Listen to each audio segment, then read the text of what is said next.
Welcome to the sandwich generation, where you and I are stuck in the middle between our kids and grandkids and our parents and our grandparents, and we're just trying to get it all worked out for everyone. Today, I want to talk to you about how you can make memorable connections with your loved ones in the middle of COVID. Let's unpack it.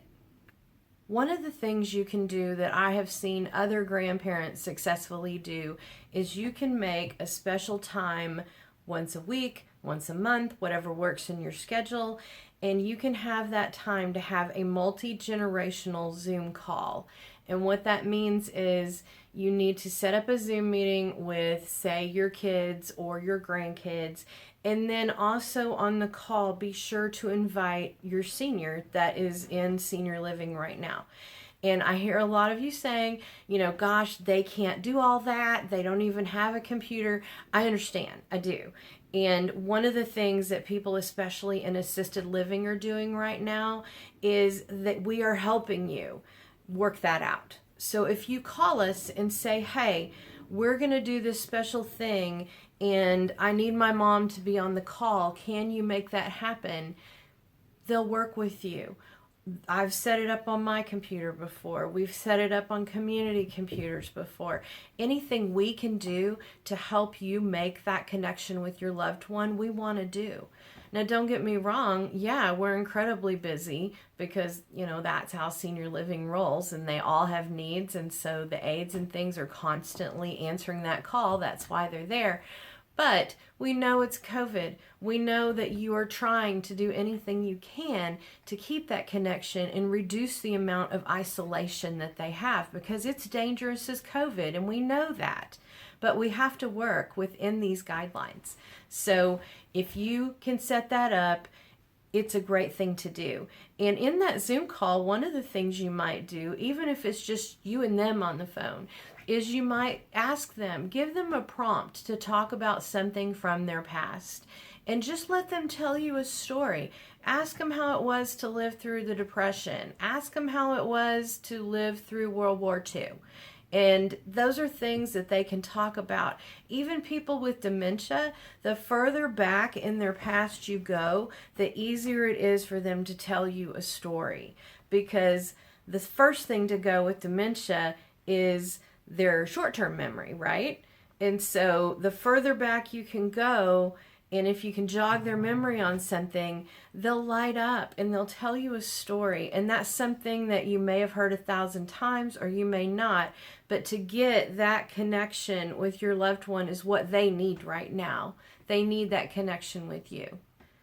Another thing I see a lot of people doing right now is you're dropping off food, snacks for their apartment, you're dropping off laundry if you do their laundry, you're constantly dropping off things for them, medicine or whatever it is. And you used to be able to come in and visit and all those things, and now you can't do that. You're just dropping things and running. And while that is a good thing and a blessing in disguise a lot of times because you're so busy, again, it's not helping with the isolation factor, right?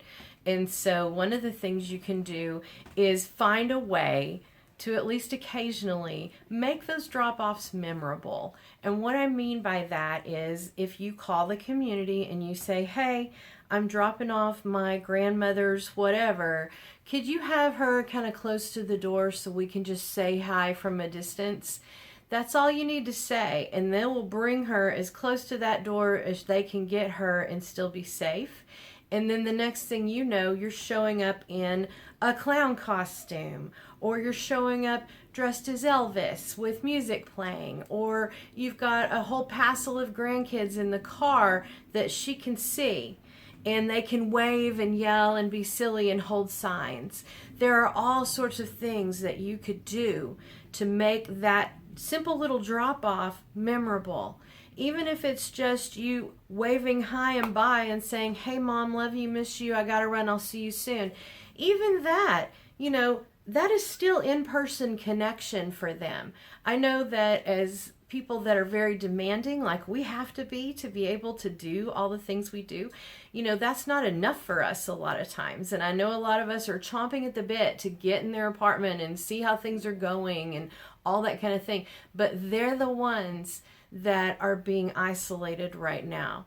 because of the rules that we have nothing to do with. And so, having that said, we need to make that little extra effort to put something memorable in their mind, to put something there that said, hey, I did see my loved one today. I saw my granddaughter for the first time in 6 months. You know, they're going to have those experiences to talk about in the community moving forward. So anything you can think of to do. I know we've got a lot of rules, but you know what? We have a lot of rules for all sorts of things these days. And we just have to find a way to make it work out for them, because we're protecting them, because they're so important to us, not just to us personally, but to the entire country. If they weren't, no one would be so keyed up about COVID, I can guarantee you. But nobody wants to lose a loved one because of this disease that's going around. So until we get all that figured out, make the extra effort and let them know that you care and help them get over that COVID isolation. So I know that's a lot to chew on. I know your mind's probably reeling and thinking, oh my God, I'm not creative. What am I going to do? Go Google it. It's out there. Okay? So let's just stop and take a breath. Think it through. All the information's in the description below. If you need anything, please contact me. I'm happy to help at any time. Thanks for watching.